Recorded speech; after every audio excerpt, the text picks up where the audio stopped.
The blue waters of Raylia glimmered under the light of 3 moons. Deep below the surface, in the crystal-domed cities, the Raelians lived peaceful lives. They were tall beings with smooth blue skin, large black eyes, and webbed hands. They had built a beautiful civilization in harmony with their ocean world. Mira, the head scientist at the Celestial Observatory, swam quickly through the water tunnels. Her heart beat fast as she clutched the data tablet close to her chest. The numbers on it could not be wrong. She had checked them 5 times. Director Zalen must see this now, she whispered to herself. Inside the main chamber, Director Zalen floated calmly, his aged tentacles moving slowly in the water. Other Raelian officials gathered around a glowing table that showed maps of their world.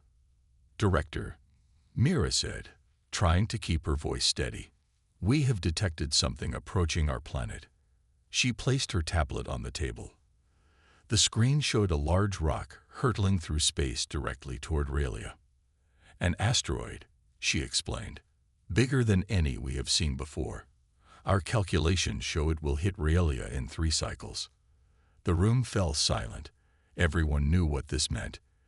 If the asteroid hit their world, the impact would create massive waves. Their underwater cities would be crushed. Their species would die. Can we stop it? Director Zalen asked, his voice trembling. Mira shook her head. Our ships are not built for such tasks. We have no weapons powerful enough. Then we must call for help, another official said. We must contact the Galactic Concord. Within hours, the Raelians sent distress signals to all corners of the galaxy. 12 great species made up the Galactic Concord. Surely one of them would help. Across the stars, aboard the human starship UES Horizon, Commander Elise Chen sat straight in her chair as the message played. The Raelian's voice sounded desperate even through the translator. This is Raylia calling all Concord members. An extinction-level asteroid approaches our world. We have no means to deflect it. Please, we beg for assistance. Chen brushed her short black hair from her eyes and looked at her crew. Humans had only joined the Concord 2 years ago. They were still treated like children by the older species. Ma'am, her communications officer said, the Concord Council is debating whether to send aid. Chen's eyes narrowed. Debating? There's no time for debate. Those people will die. But we don't have authority to. Plot a course to Raylia, Chen ordered, standing up. Alert the mining vessels Perseus and Orion to join us. They have equipment we might need. Her second-in-command looked worried. Commander, this could cause diplomatic problems. Earth's position in the Concord is already shaky. Chen looked at the distress message playing again on the screen. The fear in the alien's eyes was something she understood, regardless of species. Some things matter more than politics, she said firmly. Those people need help, and we can give it. That's all I need to know. As the Horizon changed course, Chen didn't know she had just made a decision that would change the fate of 2 species forever. The Great Hall of the Galactic Concord shimmered with holographic light. 12 tall chairs formed a circle, each filled by a representative of the oldest and most powerful species in the galaxy. They looked down at the small blue hologram of a Raelian diplomat floating in the center. Please, the Raelian begged, his webbed hands clasped together. Our entire world will be destroyed. We need your technology, your ships, anything that can stop this asteroid. High Counselor Vrax of the Trellan Empire leaned forward. His gray-scaled skin reflected the light as he spoke in a slow, deep voice. The natural evolution doctrine is clear, he said. The Concord does not interfere with planetary disasters. They are part of the natural order. But there is nothing natural about this, the Raelian cried. Our species will die. The human representative, Ambassador Sarah Collins, stood up suddenly. She was the newest and youngest person in the room. Her simple blue uniform looked plain next to the elaborate robes of the other species. With all respect, she said firmly, the doctrine was meant to prevent interference in a species' cultural development, not to excuse us from helping prevent extinction. The Silari representative waved a slender, seven-fingered hand dismissively. The Raelian world has few resources of value. Their technological contributions to the Concord have been minimal. Colin's face reddened. So we only help species that are useful to us. Is that what the Concord stands for? Uncomfortable silence filled the room. The older species were not used to such emotional outbursts. Many shifted in their seats, their faces showing disgust at the humans' lack of control. Ambassador Collins, said Vrax calmly, you are new here. The universe is vast and full of suffering. If we attempted to solve every crisis, we would have no resources left for ourselves. Collins looked around at each face. Then what is the purpose of this alliance if not to help each other? To maintain order, replied the Grath representative, her insect-like eyes blinking slowly. To prevent war. To share knowledge. Not to save every primitive world from natural disasters. The Raelian hologram flickered as the diplomat fell to his knees. Please, he whispered. One by one, each representative voted. Only Earth voted to help. The decision was final. As the Raelian's hologram disappeared, Collins received an encrypted message on her device. It was from Commander Chen, En Rauti, to Raelia with mining vessels. Ken and Ot stand die. Collins hid her smile. She should report this unauthorized mission immediately, but instead she deleted the message. In her private chambers after the council meeting, Collins contacted Earth's Space Command. They've denied help to the Raelians, she explained to Admiral Torres on the secure channel. Torres frowned. And Chen has already left for Raelia. Yes, 3 ships. The Admiral was quiet for a long moment. We should order them to return. But sir, Collins said carefully, by the time your order reaches them, they'll be too far away to turn back. Torres looked at her, understanding in his eyes. What a terrible communication failure. It seems I won't be able to contact the Horizon until after this crisis is resolved. Collins nodded. A tragic technical problem. Sir, the Concord will not be pleased if they find out, Torres warned. Then they won't find out, Collins replied. Meanwhile, I'll keep the Council distracted with new trade proposals.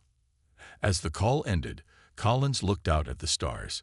Humans had been part of the Concord for only 2 years, and already they were breaking its most sacred rules.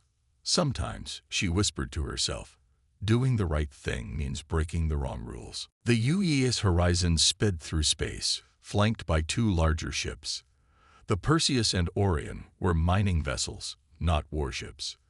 Their hulls were covered with drilling equipment and mechanical arms designed to break apart asteroids for their valuable metals.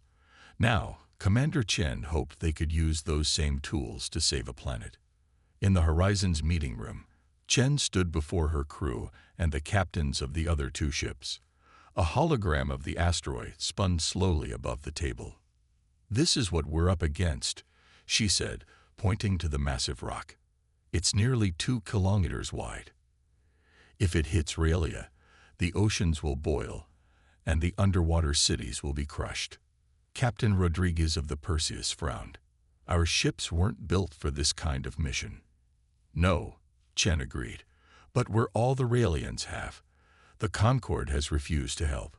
The room grew quiet. Everyone understood what this meant. If they failed, an entire species would die. If they succeeded, they would have directly disobeyed the Concord's decision. Why should we risk our lives for aliens we've never met? Asked an engineer from the Oran. Chen looked at him steadily. Because it's the right thing to do. If Earth faced this kind of threat, wouldn't you want someone to help us? One by one, the crew members nodded. They had all volunteered for this mission, knowing the risks. Now they needed a plan. Dr. Maya Wong, the Horizon's chief scientist, stepped forward. I've been studying the asteroid. We can't destroy it completely. It's too big. But we might be able to break it into smaller pieces or change its direction. How? Rodriguez asked. Wong pointed to specific spots on the hologram.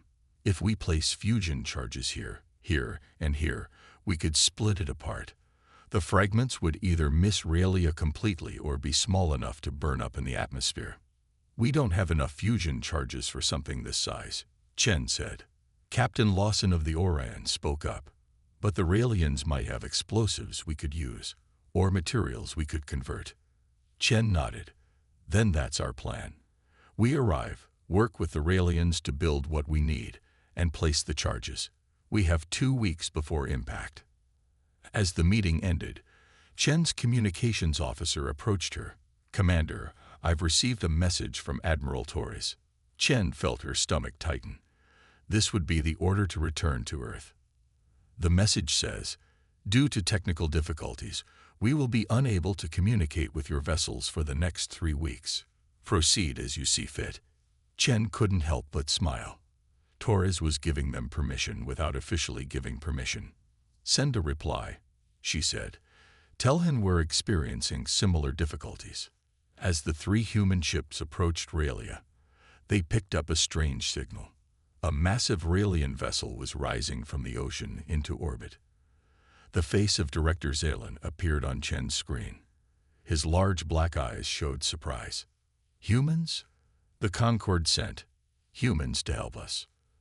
"The Concorde didn't send us," Chen replied honestly. "We came on our own." Zalen seemed confused. "You risked coming here against the wishes of the Concorde. Why would you do this?"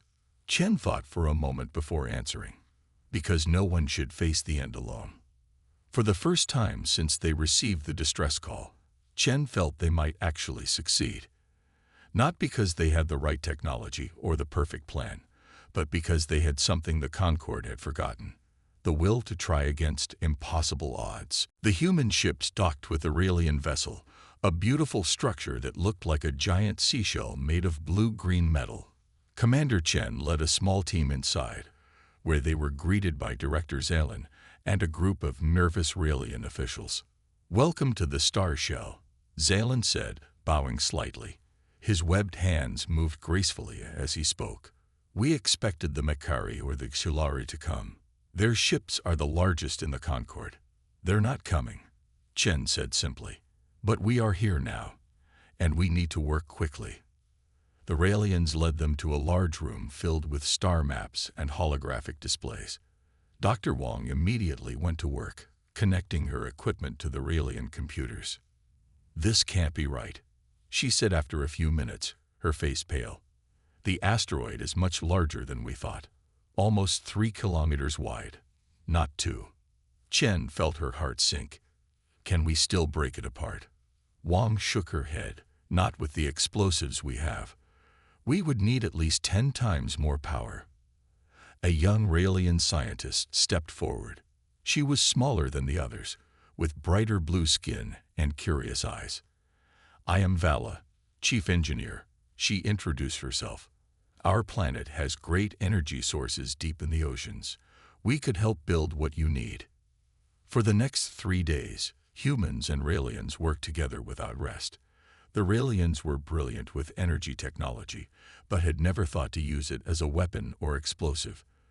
The humans taught them how to convert their peaceful energy cells into powerful fusion charges. Captain Rodriguez and his team from the Perseus took the Raelian engineers to the asteroid to study it up close. They discovered that it wasn't one solid rock, but a cluster of rocks held together by gravity and ice. "This changes everything," Rodriguez told Chen over the communication link. "We don't need to break the whole thing.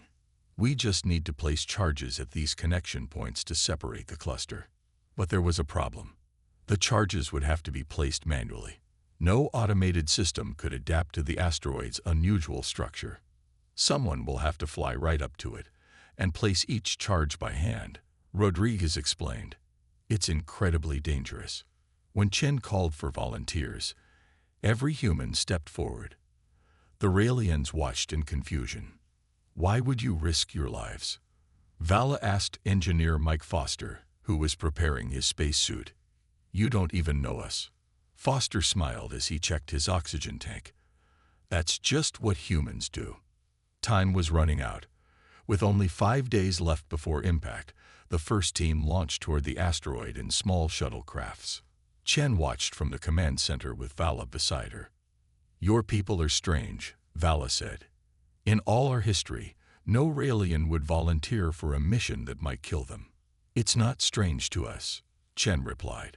"Throughout human history, people have risked everything to save others." The first shuttle reached the asteroid. On the screen, they watched as humans in spacesuits floated toward the dark surface, carrying the glowing fusion charges. "Will it work?" Vala asked, her voice trembling. Chen watched her crew moving carefully across the asteroid's surface. "It has to." Suddenly, warning alarms blared. The asteroid was breaking apart on its own, creating dangerous debris. 2 human engineers were thrown into space by a sudden eruption of ice. "Pull them back," Chen ordered. "It's too unstable."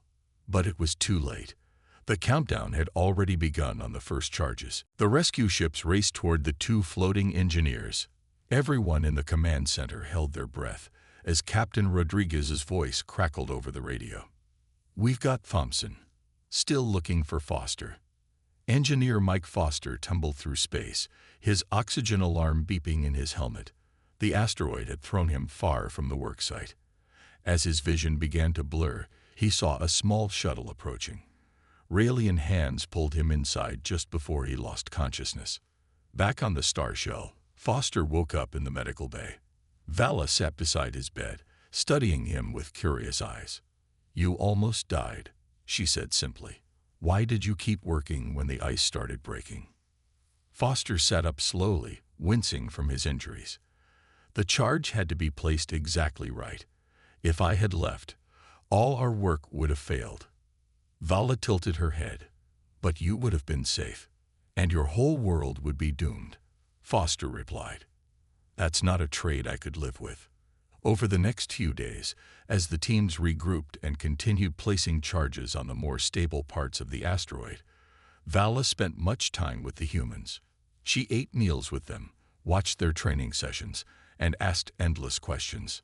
In the star shell's dining area, she joined Commander Chen and Dr. Wong as they ate. "Your food is strange," Vala said, poking at the human rations. "But I have stranger questions." Chen smiled. "Ask anything." "In our history books," Vala began, "we have no stories of Raelians sacrificing themselves for others.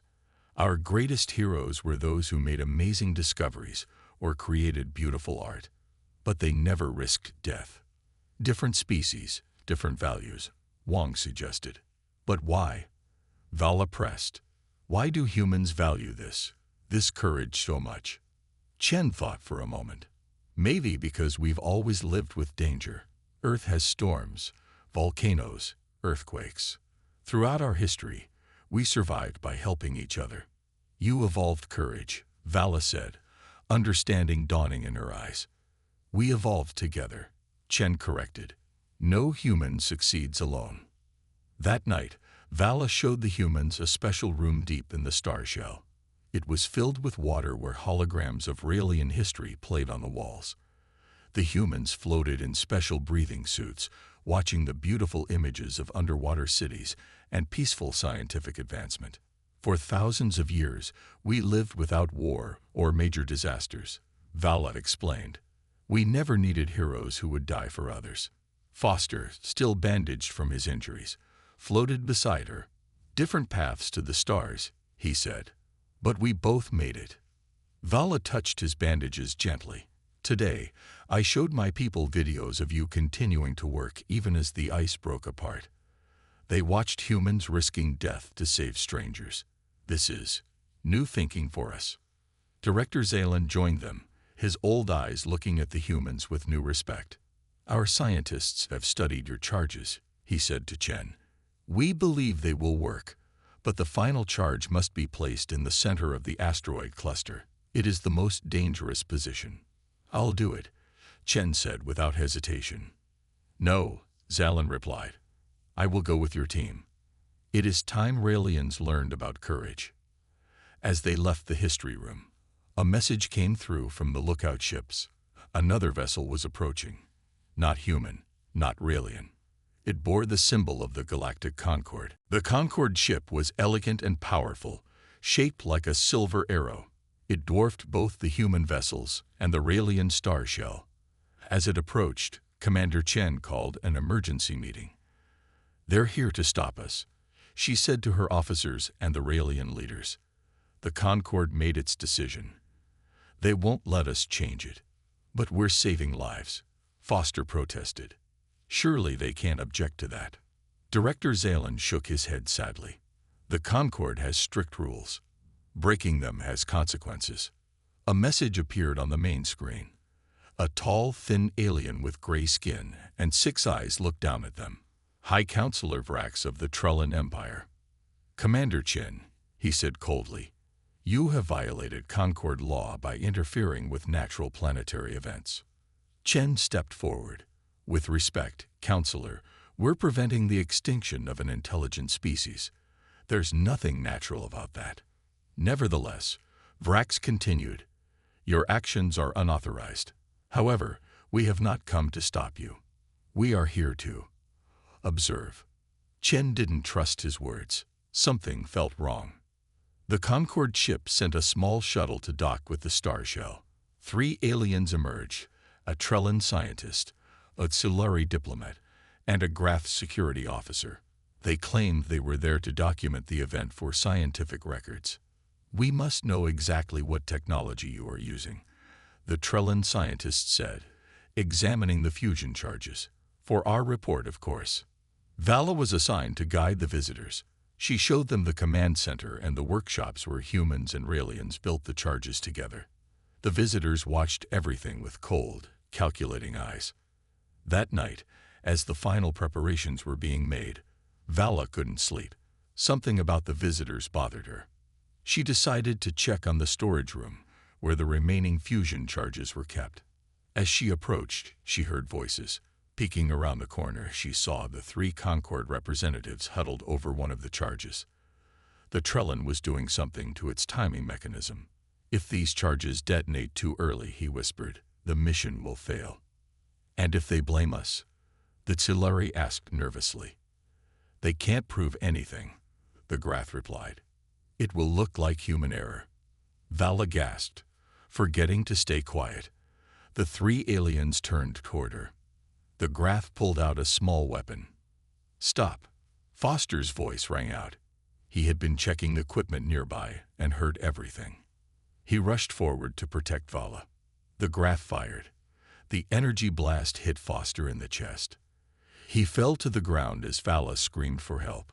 Security teams arrived within minutes.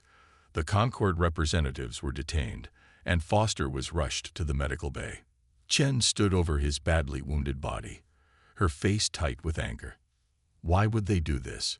Vala asked, tears streaming down her blue face.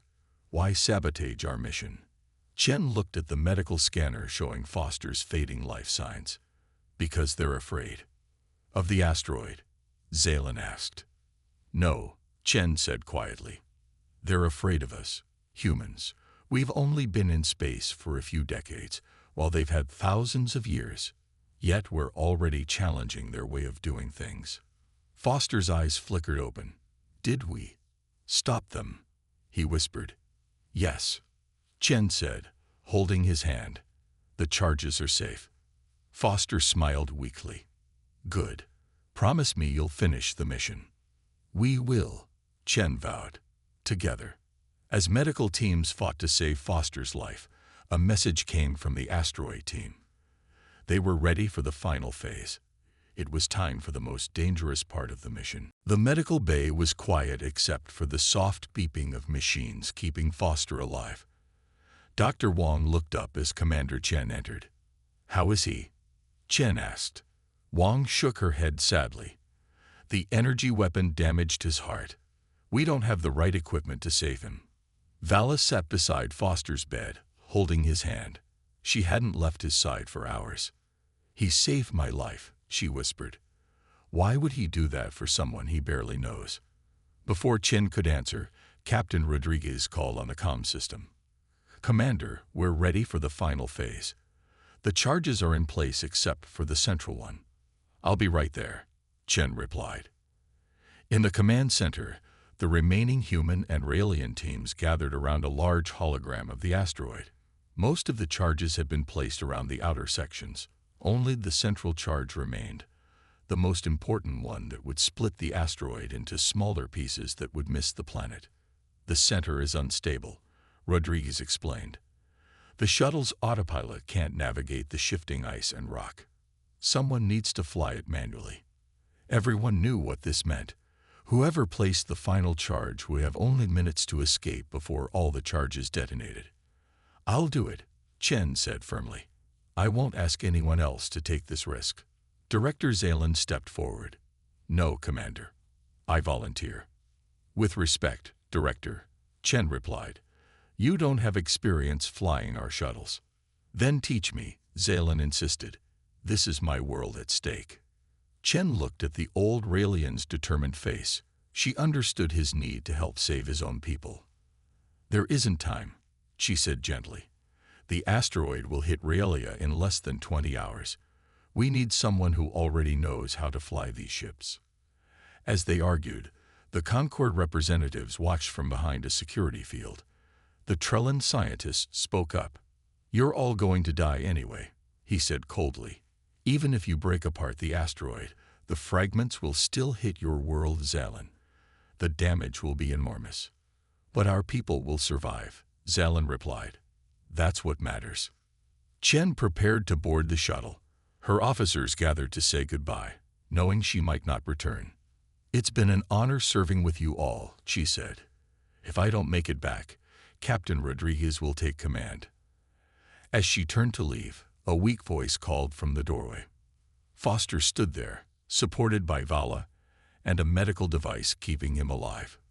"Commander," he said, his voice barely audible. "I should go." "Foster, you can barely stand," Chen objected. "Exactly," he replied with a sad smile. "The doctors say I won't survive another day. Let me do this. Let me make my ending matter." The room fell silent. Everyone felt the weight of his words. "No," Chen said finally. "This is my responsibility as commander."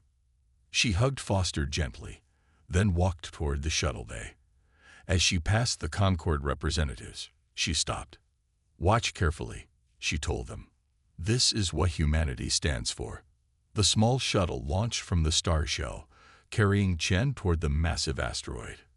Everyone watched on the screens as she navigated through the dangerous debris field.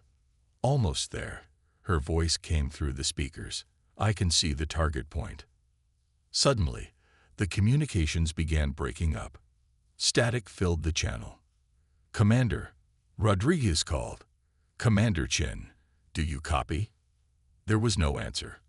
On the screen, they could see her shuttle disappear into a cloud of ice and rock. Hours passed with no word from Commander Chen. The Star Shell's command center was silent except for the soft beeping of equipment. Captain Rodriguez kept trying to reach her. "Horizon to Commander Chen. Please respond." Only static answered. Vala stood beside Foster's medical bed, which had been moved to the command center, so he could be part of the mission's final hours. His condition was getting worse, but he refused stronger medicine that would make him sleep. "She's still alive," Foster whispered. "I can feel it." The asteroid loomed larger on the main screen. It was now only 12 hours from impact with Raelia. If the charges didn't work, the Raelian civilization would end. "We should begin evacuating our cities," Director Zalen said sadly. "We can save some of our people on ships." "Not yet," Rodriguez replied. "Chen will place that charge." "I know she will." Suddenly, a weak signal broke through the static. "Final charge, in place. Starting countdown." Everyone cheered. Chen had succeeded. "Commander, can you get back to your shuttle?" Rodriguez asked. More static then. "Shuttle damaged. Staying to. Ensure detonation." Foster tried to sit up. "She's not coming back. She's making sure it works, even if it costs her life." The Trellan scientist laughed from behind his security field. "Such waste. One species sacrificing themselves for another. The Concord was right to keep humans contained. You're too unpredictable." Vala turned to him with angry eyes. You're wrong. They're not unpredictable. They consistently choose to help others, even at great cost. It's you who are wrong. The first charges began to detonate. On the screen, bright flashes appeared around the edges of the asteroid. The rock began to crack along the lines the humans had planned. But something was wrong. The central charge. Rodriguez shouted. It's not detonating. The asteroid was breaking apart, but not enough. The largest piece would still hit Realia with devastating force. Chen, the central charge failed. Rodriguez called into the comm system. A broken reply came through. Manual. Override. Need time. They watched in horror as the asteroid continued its approach. The outer pieces were now drifting away, but the center remained intact and on course. Hours passed with no further communication from Chen. The asteroid was now just 6 hours away. We have to assume she failed, an officer said quietly. No, Foster replied, his voice stronger than before. Look. On the screen, a tiny flash appeared in the center of the asteroid, then another, and another. She's using small explosive devices, Rodriguez realized. She's trying to trigger the main charge by hand. Everyone held their breath. The center of the asteroid began to glow. Then, in a blinding flash, it split apart. The pieces scattered in all directions, most now on paths that would miss Realia. The command center erupted in cheers. Raelians and humans hugged each other, crying with relief. She did it, Foster whispered, tears in his eyes. She really did it. But their celebration was short-lived. The tracking systems showed that while most fragments would miss the planet, some smaller pieces were still on course. They would strike the oceans and create massive waves. It's not a planet killer anymore, Zaylan said, but the damage will still be severe. Foster looked at the screen where Chen's last known position had been. She gave us a chance. Now it's up to us to make the most of it. The countdown to impact began. 5 hours remaining. The first fragments hit Raelia's atmosphere 2 hours later. They burned bright blue across the sky, lighting up the oceans below. The Raelians watched from observation rooms in the star shell, their large eyes filled with fear and hope. The fragments are smaller than we feared, Dr. Wong said, studying the data. Commander Chen's final explosions broke them up more than we expected. But they were still dangerous. The first impact came in the Northern Ocean, far from any cities. The cameras showed a massive column of water rising into the sky. Minutes later, more fragments hit, each creating waves that raced toward the coastlines. Director Zaylan organized evacuation teams.